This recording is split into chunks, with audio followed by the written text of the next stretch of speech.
You ready? I'm ready. All right, here we go. Okay. Hello, YouTube. This is Rhino Dan. This is my friend Kevin here. I flew him out from Indy to help me on the R3. I had a lot of parts to do, a lot of work to do, and get a bike ready for track day. Kevin's my first mechanic for motorcycling. He's one of my mentors. He helped me out a lot. And I just want to introduce him to you guys so you guys see who he is, and if we make future videos, you know what he's about. So, go ahead, Kevin. Howdy, YouTubers. This is Kevin. What do you want to know? Your credentials, what you've done. Been a flat rate mechanic. Yeah, sure. Rented lips. I've been a flat rate mechanic. Yamaha, Suzuki, Kawasaki, Honda. Certified in Yamaha, Kawasaki, and Suzuki. Didn't take the final test for Honda. I've been wrenching since I don't know when, going all the way back, and I've been riding since like 1972.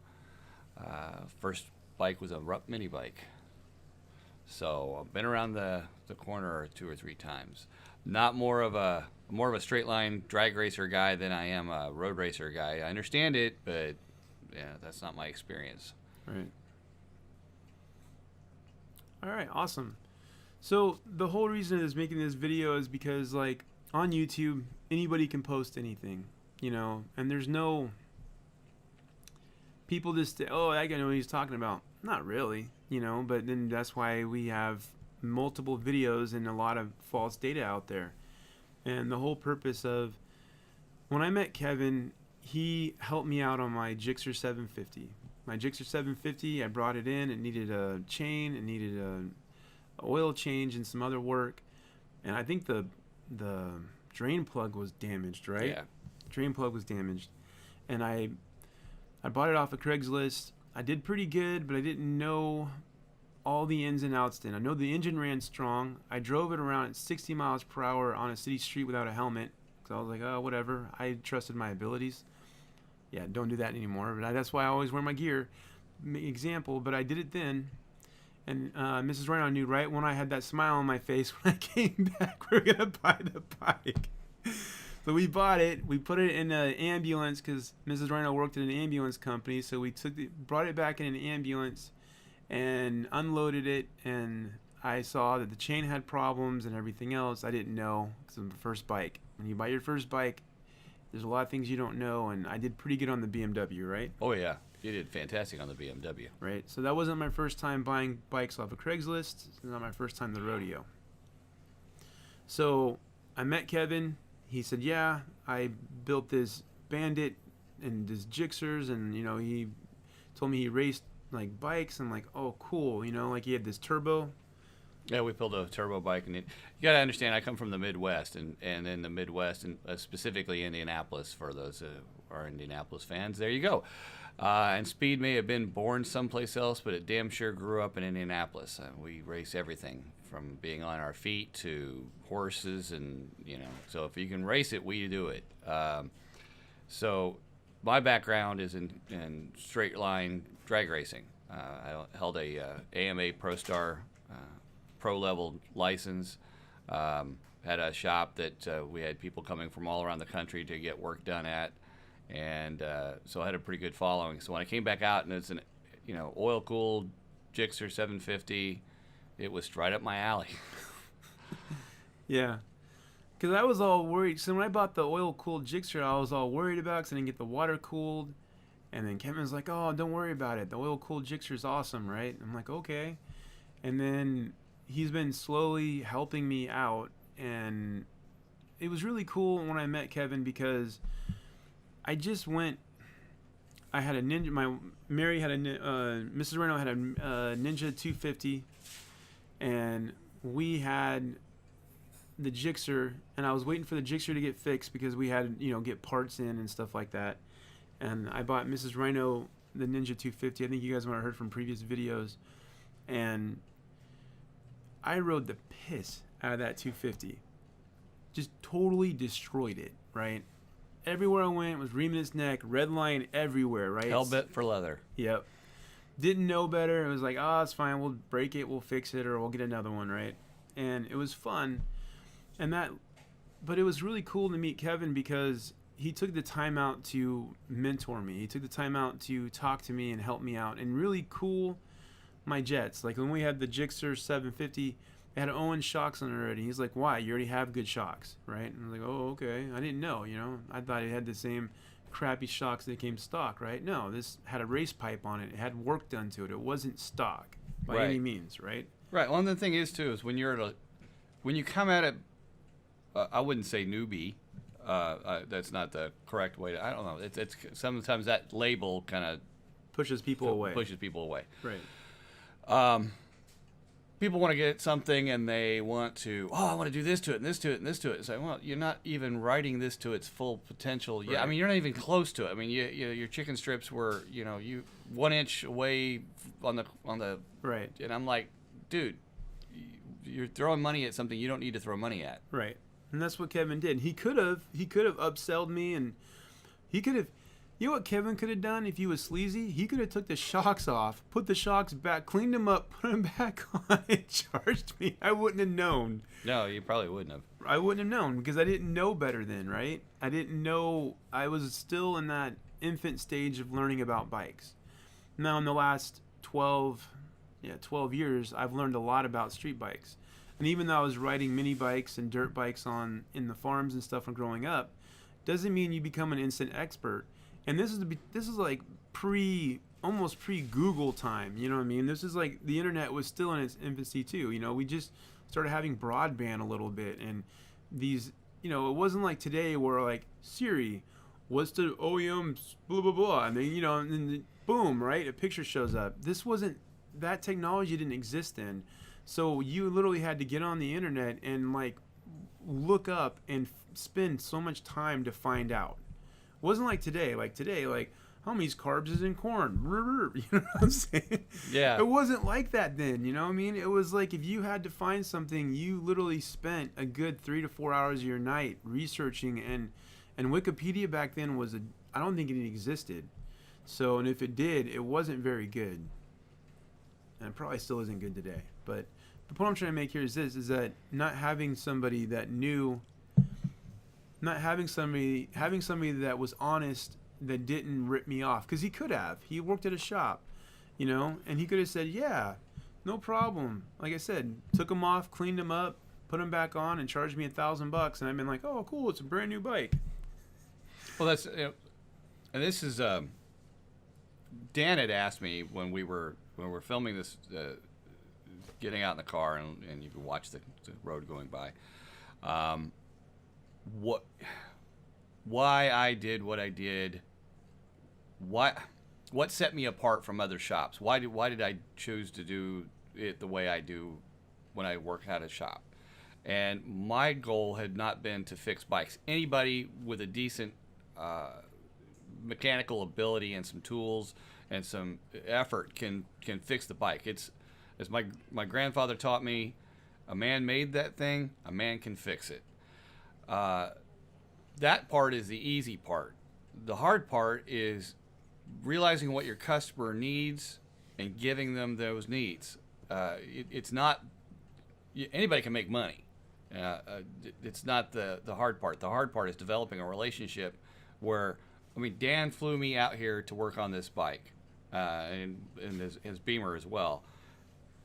Well, you don't get that if all you're doing is fixing a bike. Right. You develop a relationship with your customer. Right. And, some customers you develop a little closer relationship with, you get, you got a connection and it becomes a lifelong friendship. Right.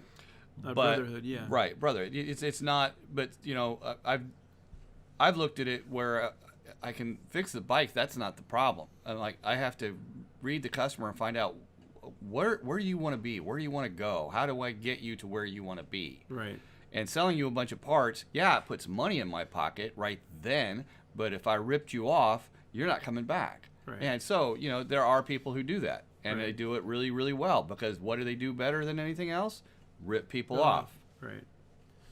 And that's where I was at. I was in this position where I'm new to street riding. I had a scooter, but I'm talking about like real big bike, Yeah. And I was new to street riding. And Kevin kept keeping me grounded. I don't like saying that too much because I'm always want to be in the clouds and the sky and outer space. Let's do it big, right? But he really did keep me on that level because it was really important to understand that at that point my abilities was far below the abilities of the Gixxer 750. Right. Like I could have been the president of KFC. My chicken strips were so big. Right?